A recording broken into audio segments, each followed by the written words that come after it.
Tonight on Buffy. Buffy the Vampire Slayer. You have to trust someone. You trust me. Her destiny is to destroy the evil ones. This is my fight. Stop saying that! Demons sworn to kill the Slayer. We're playing straight into their hands. I can handle this. But this time, the Chosen One may not be the one they're after. It is a trap. It just isn't for her. Buffy the Vampire Slayer, next Monday. Hey guys, welcome yet again to another watch along on Balloon Hit Productions. I'm your host as usual. My name is Marcelo Nostroza. I'd like to welcome you to the first watch along for Buffy the Vampire Slayer Season 2. All right, guys, so if you haven't been here before, this is how I do watch alongs. In just a moment, I'm going to go to my streaming platform of choice where I will be watching this episode. Oh, by the way, this episode is entitled When She Was Bad. So just in a couple moments, I'll be switching over to my streaming platform of choice. For me, that's Hulu. Once I get over there, I'm going to give you guys a countdown from 3. I'm going to go in 3, 2, 1. And when I say play, that'll be your opportunity to sync up with me at home if you choose to watch this episode along with me. Cool rule of thumb for all my watch alongs, guys. I start out as closest to absolute zero as I can.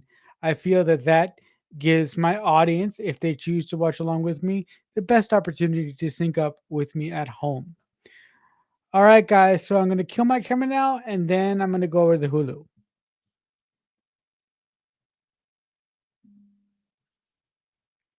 Just a sec, guys.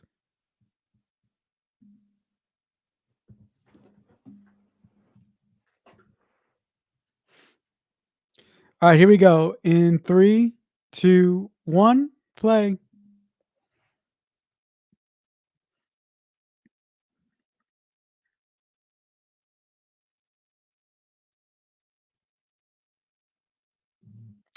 Of course, this is giving the recap of last season, which by the time you're probably watching this, all the watch alongs for season 1 are on my channel in a playlist listed uh, that says Buffy the Vampire Slayer season 1 watch along. So by the time you actually listen to this, all my watch alongs for season 1 should be released and out and available for you to watch if you choose to experience the show that way. And if you do, thank you. And let's have some fun together and rewatch season 1 together if you choose to do that.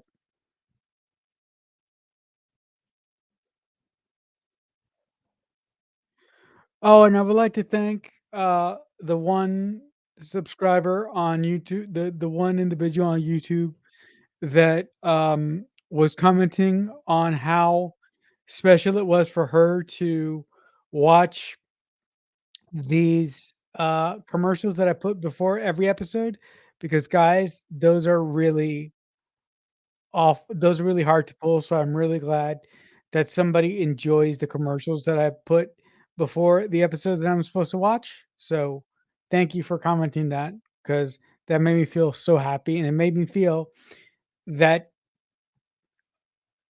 digging up these commercials was actually a good idea. I really, really like that comment for those reasons.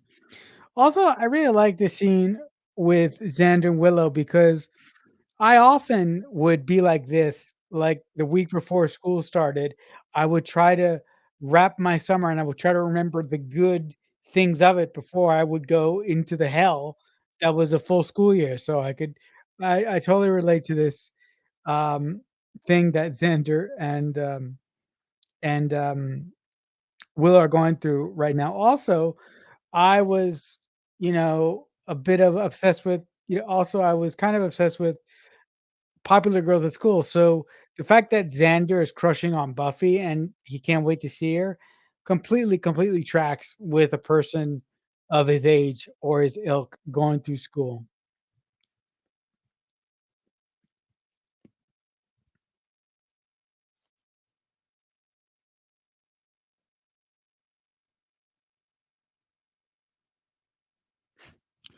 Also, this really teases something that I got really excited for when I first watched this episode.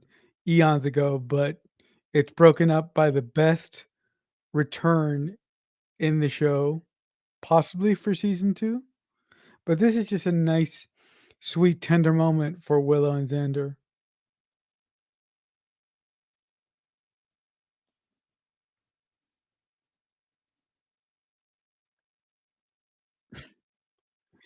Great way to break the romantic tension there by Joss, who obviously wrote this episode. And of course, there she is, the Buster herself.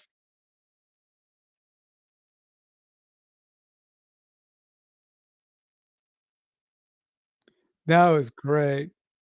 That's a great teaser to the first episode for season 2. And of course, like I said last season, I shall shut up and talk less during this amazing opening credit sequence with this kick-ass fucking song.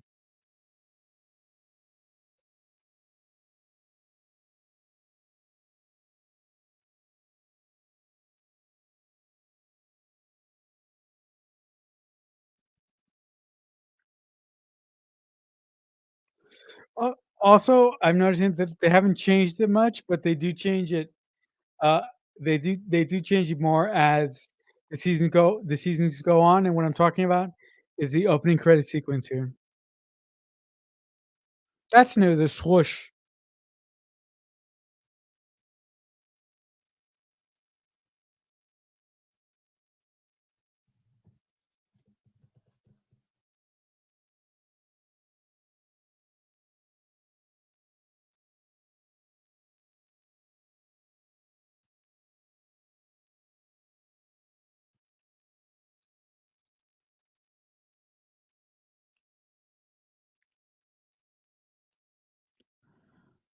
Huh?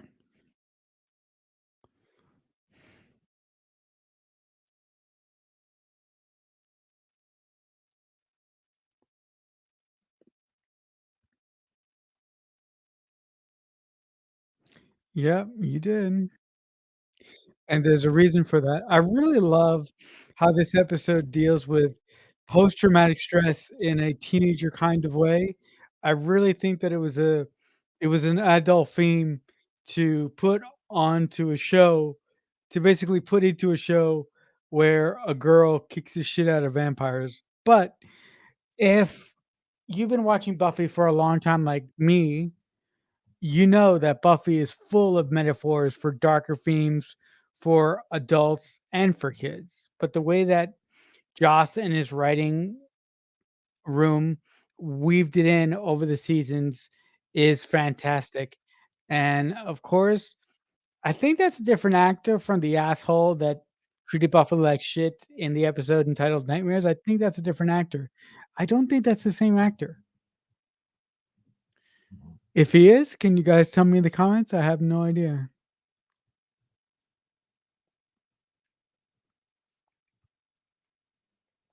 Off?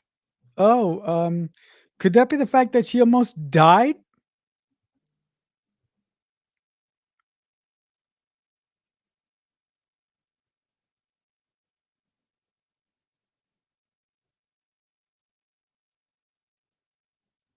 Those are hooker heels. Buffy does not wear hooker heels. Do do you realize how hard it could be to possibly slay in those hooker heels?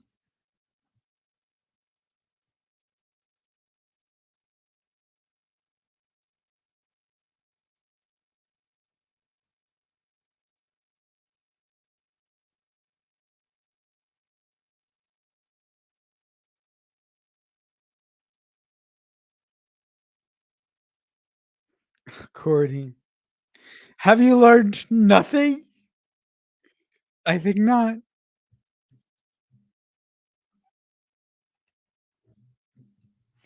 Ugh.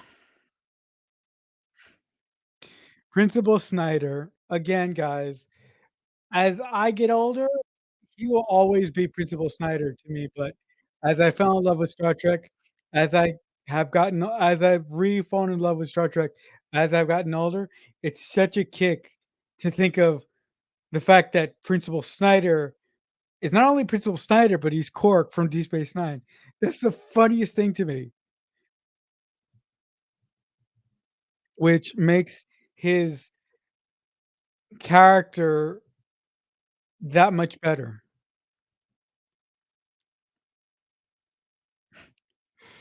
I love this moment because exactly what Snyder said happens to Giles. Every time a girl walks by, a boy turns into a gibbering fool. I absolutely love that.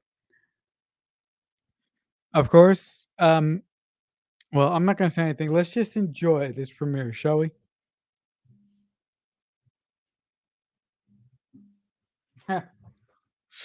And his class, they just fucking walk away from him.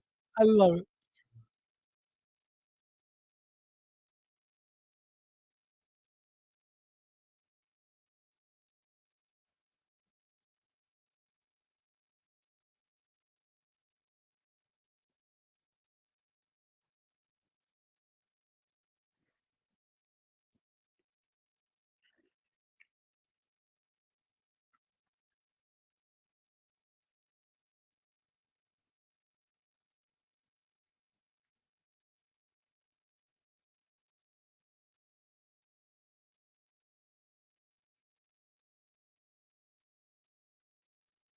it. G-Man.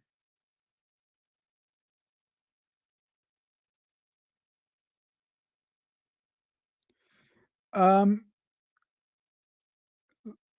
louder. No.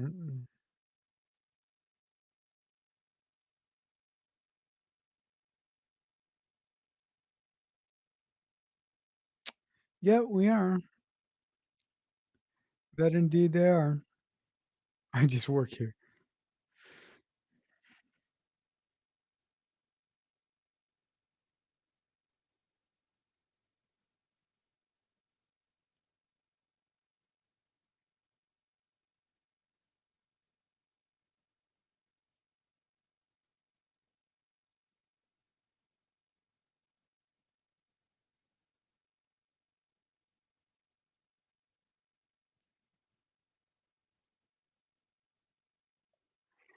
She's ready. Oh yeah, she just wants to hit something because she. The fact that she's ready totally indicates that she is just overcompensating for something else. She's trying not to deal with something, so that's why she is overworking or working herself to death, or in this case, training herself to death.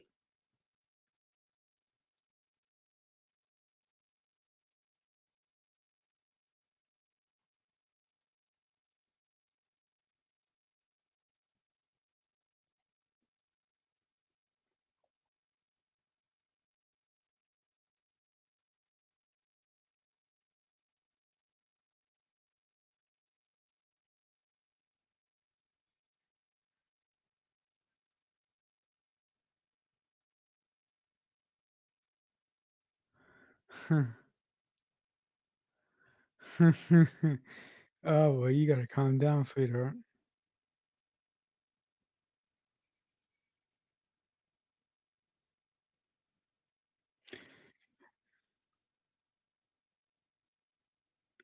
So are these like the remnants of the master's henchmen left over? Did this guy like nominate himself after the master got impaled? I guess so. Oh god. No.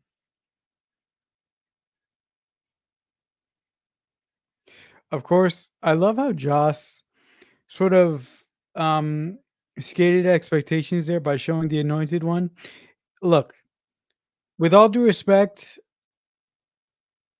to the young actor that is playing the anointed one, I think the anointed one was a mistake by Joss, so that's why every time that he came up in the season 1 rewatch, I kinda bagged on him, but I didn't mean to. I should have bagged on Joss for writing a character like that in that skin.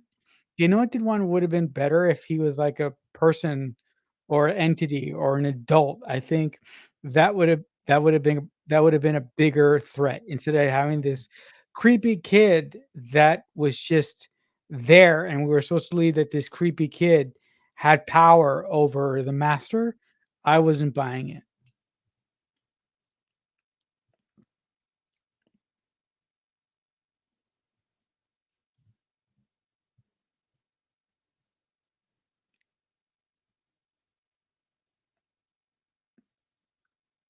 Oof.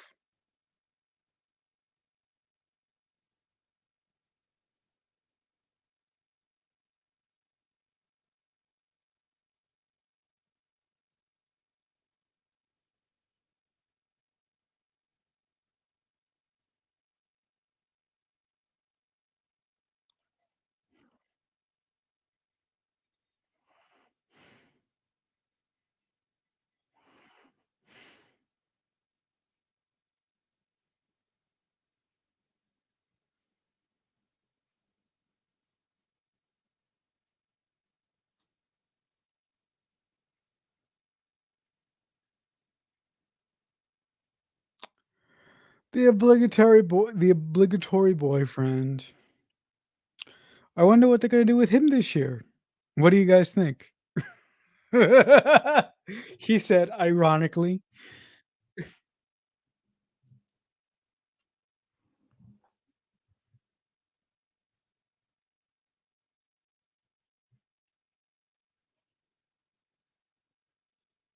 Mm.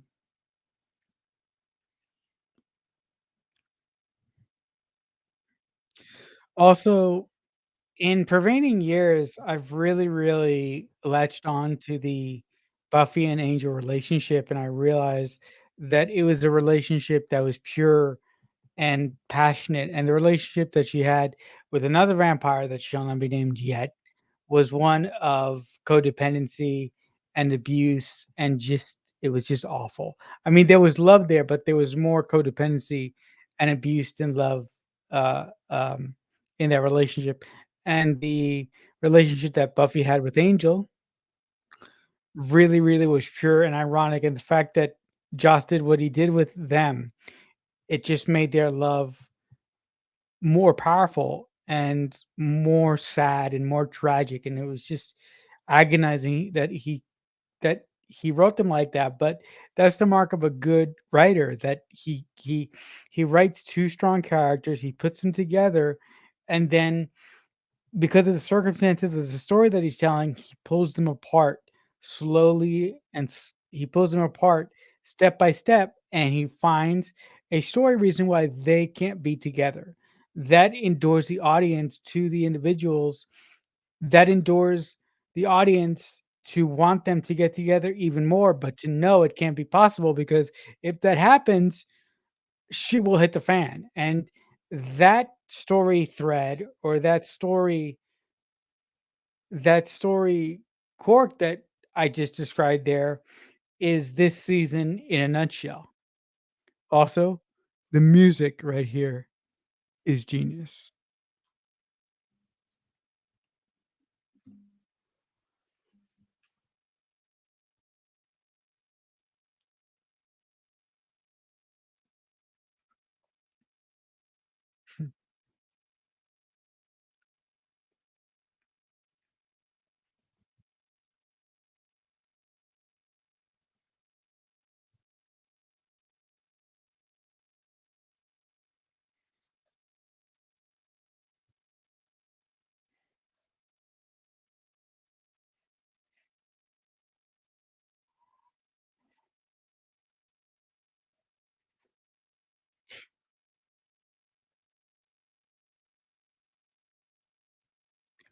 Lovely, Cord. You're so lovely.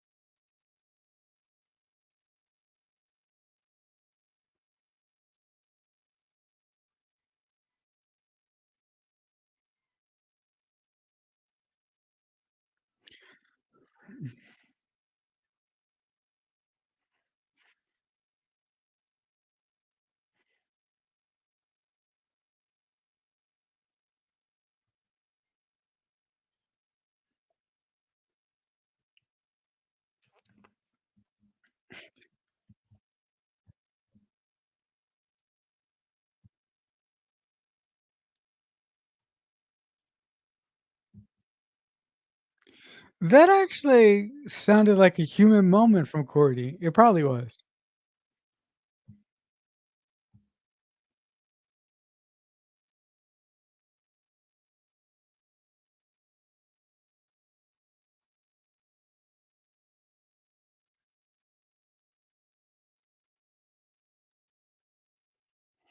Again, the music in Buffy is great. I mean, this might be just, the actor or the band lip syncing, but still, the music, the bronze, there's this whole vibe to the music within Buffy.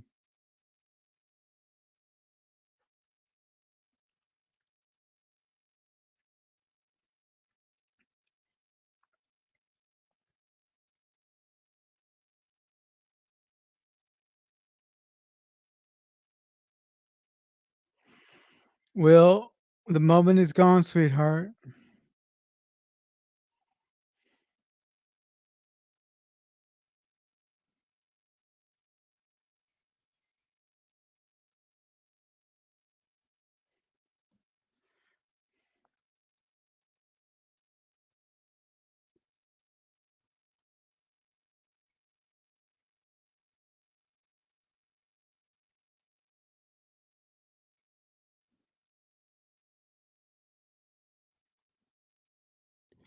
Why is the kid even there?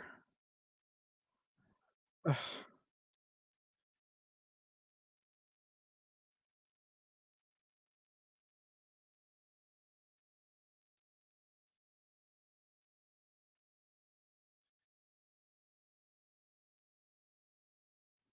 Oh, uh, oh no.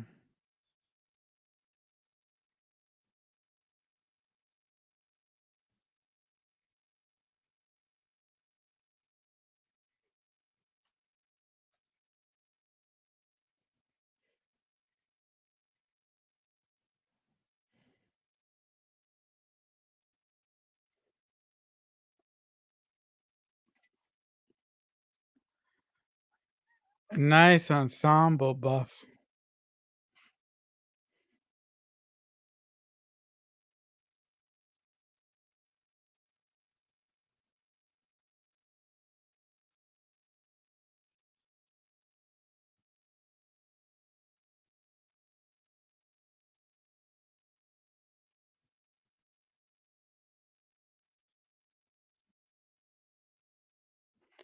You are angry.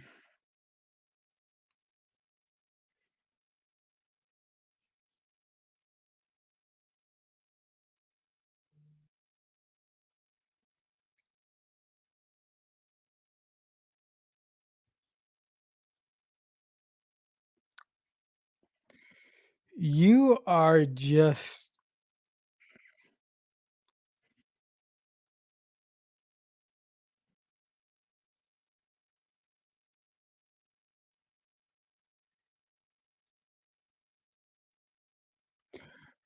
oh, no, no, no, no, no. This is all kinds of levels of wrong, guys. This is just wrong. Oof. I mean, hey, if I was Xander, I would totally take advantage of the situation, but this is not this is not Buffy.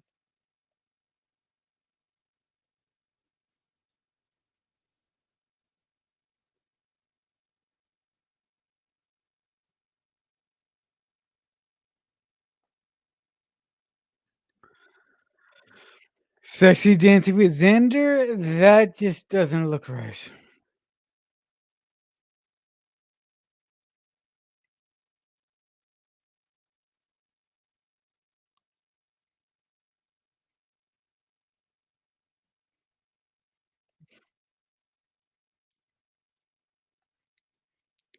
Do you guys think I mean, no. No, not really. Xander is just that loyal friend. Like, what I had in my head wouldn't have worked, right? So I doubt that Joss would have probably thought of it.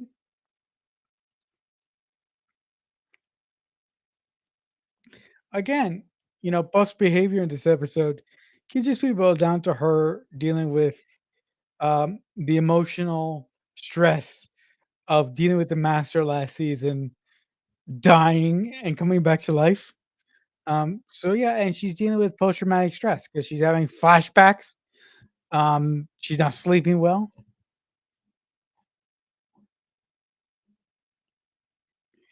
And the way that Xander is acting also indicates that he probably smells that there's something wrong with this.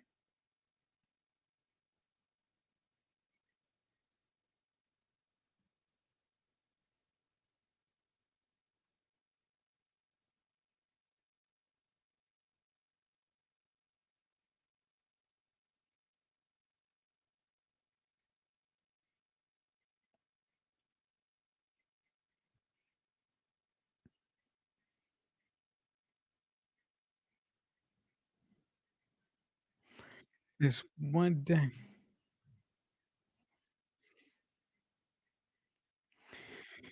This is really a smart move by Joss because Cordy for season one was a typical Valley Girl, bitchy girl who didn't give a shit about the Scoobies.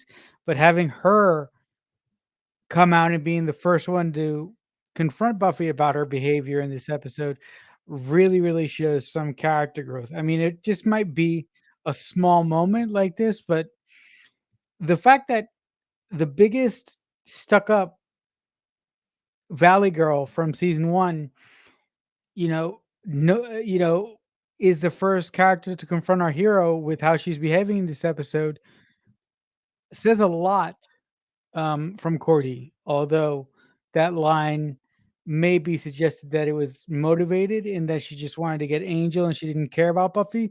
But I choose to believe that it's the I choose to believe that it's the latter in that instance, or in this instance.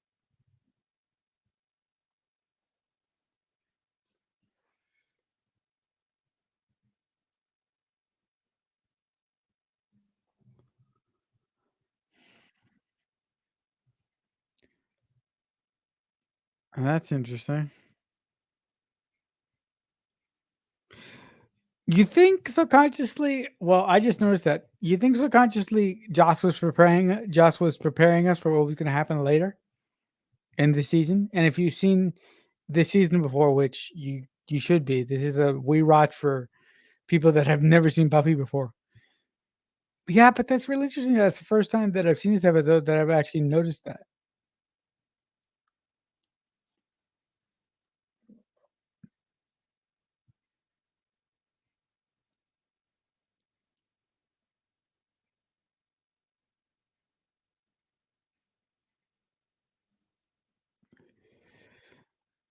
Yeah, she's definitely wigging.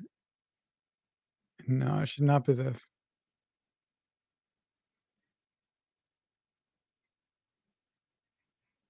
It wasn't Buffy.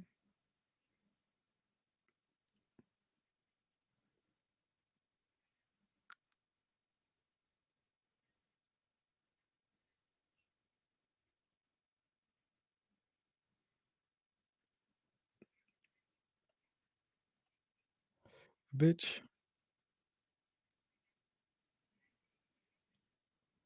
A big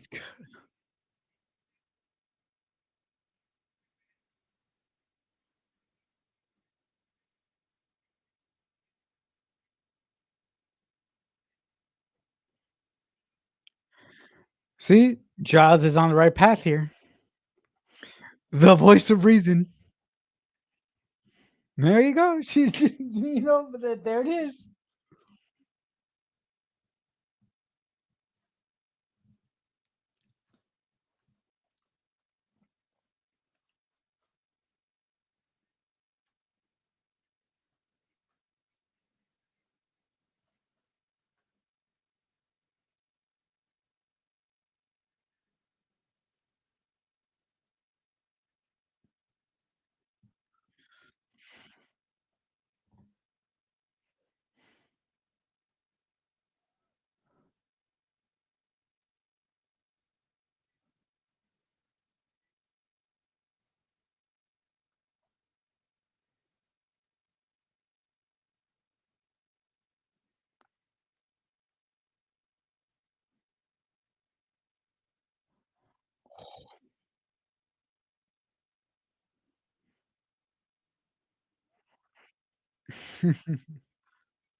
What, Jesus Christ.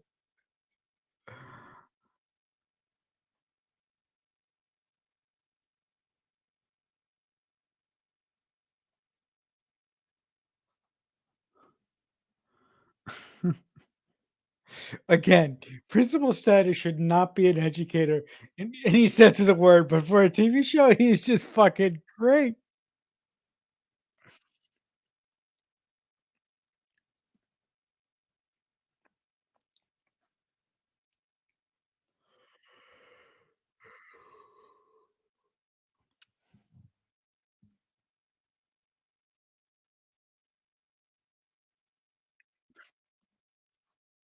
Ugh.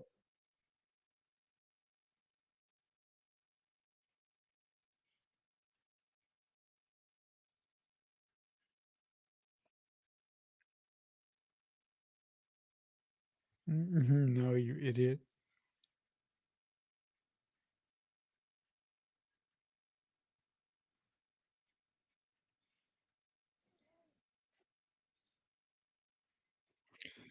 You don't have to buff.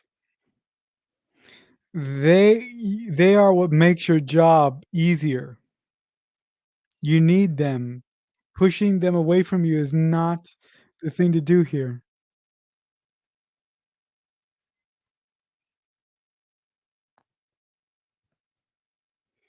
You can't do a lone wolf buff. It's never gonna work.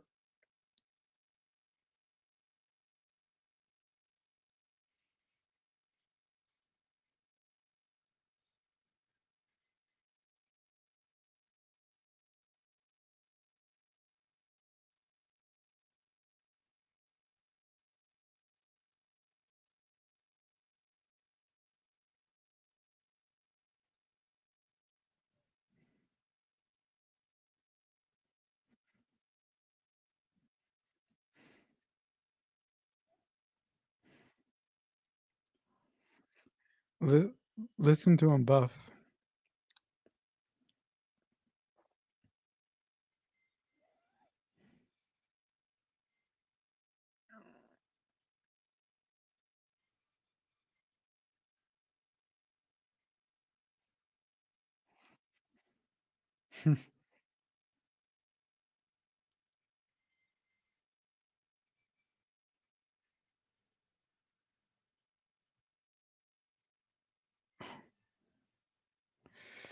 Buff, you are way off the reservation here.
Where's the hook?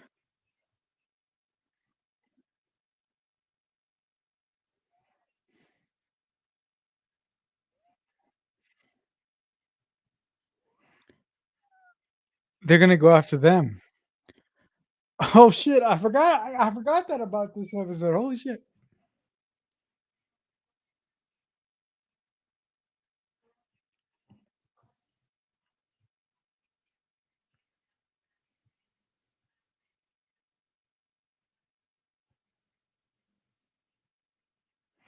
He died.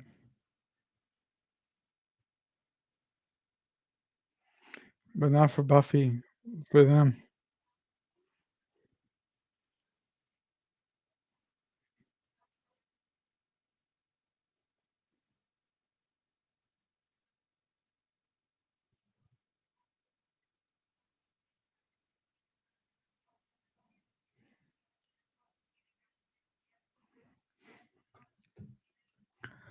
See what your short-sightedness has done, Buff? See?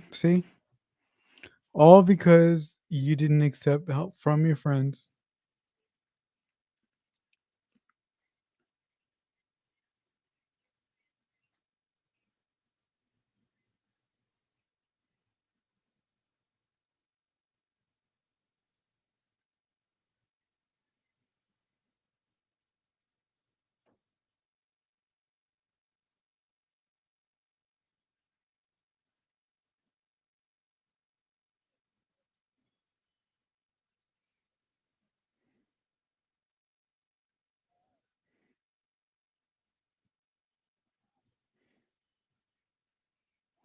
You want to kill me?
Again, well, okay, I won't complain about this anymore because I've already said enough about this young actor.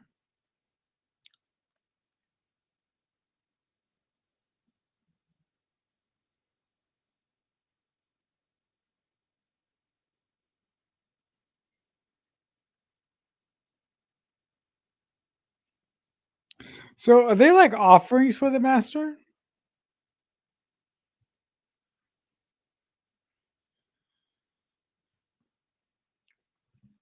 I guess they are, but I don't think that's ever really made clear in this episode.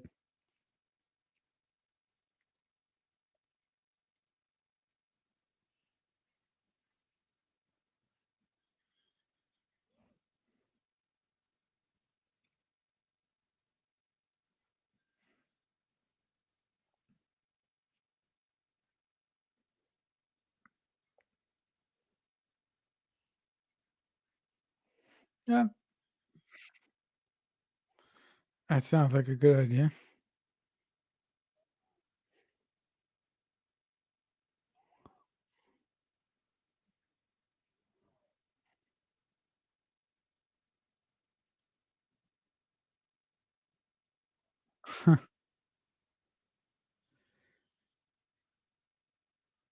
Okay.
Oof.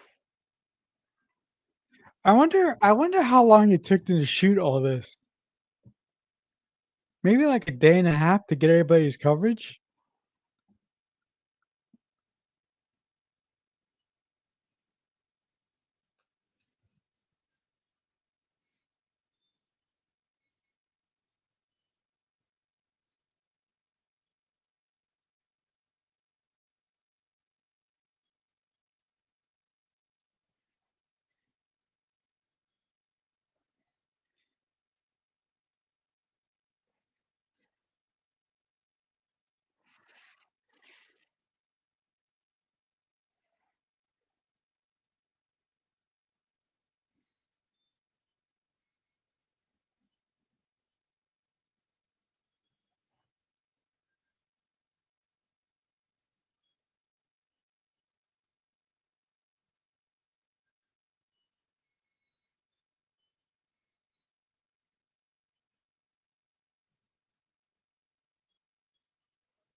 And here's where she breaks down in about a minute.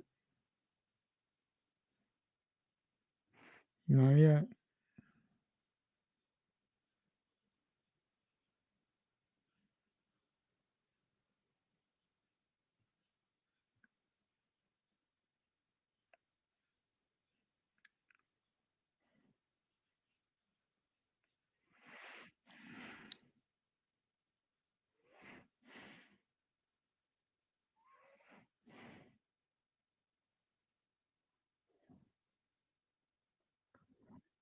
It is now.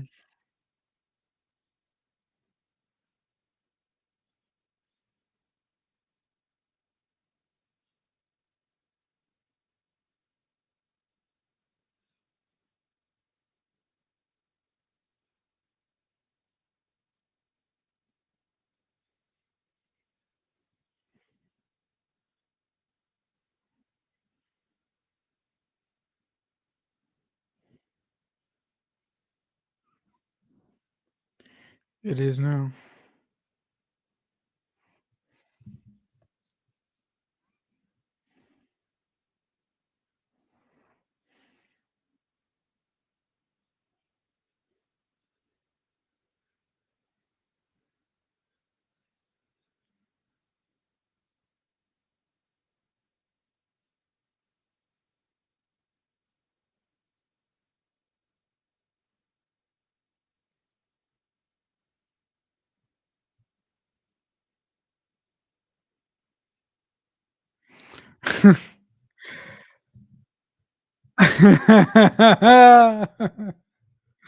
I'm also beginning to think that Corey deflects traumatic events with acts of humor.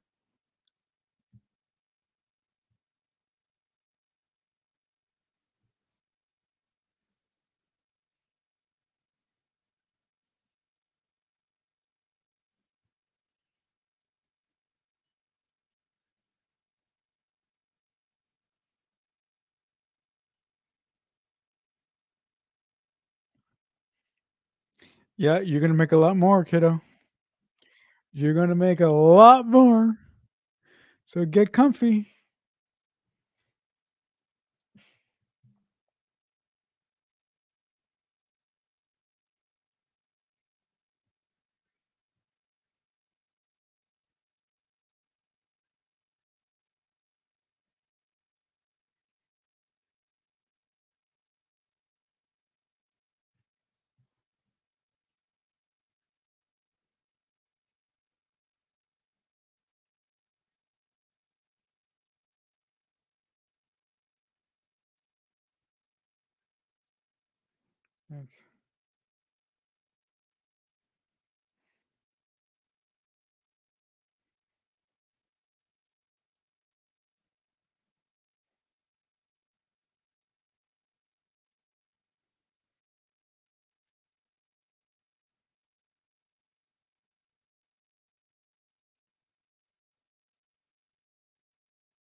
Oh.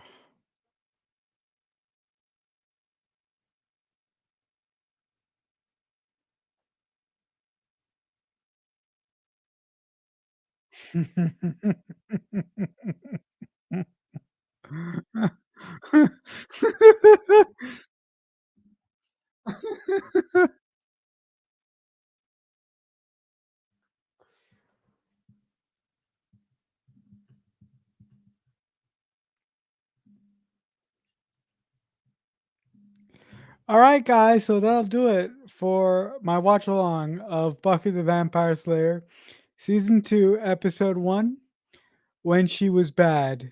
Um, thank you so much for hearing my predilections about this episode. But if you like that, like I said in the opening, probably by the time that this video comes out, my whole watch along series for season 1 will be available on my channel. So if you like this watch along, but you want to see me talk about every single episode of season 1, the playlist is on my channel, and it's probably uh, the first or second playlist on my channel. So you should have no problem um, finding it there if that's something that you're interested in. But also, guys, if you like hearing me talk about Buffy the Vampire Slayer and Dawson's Creek, but you would like to hear me talk about movies, and specifically, I do have this podcast with a dear friend of mine where I discuss film from a writer's perspective. It's called the Mixtape Podcast. We are available on every podcast platform on the planet, but if you like YouTube, like I do, we are available on YouTube. It's youtube.com/the mixtape podcast. As a matter of fact, if that sounds like something that you would be interested in checking out, I will leave a link to the YouTube channel in the comment section below. But as always, thank you guys so much for watching. I am really looking forward to going through season 2 with you and having some memories be reawakened in my soul and being traumatized bit by bit. If you've seen this episode, if you've seen the season before, or if you've seen the show before, you know exactly where we're going and you know exactly what I'm referencing with that. So I would be honored if you join me on this journey. But until then, as I say often, I'll see you when I see you.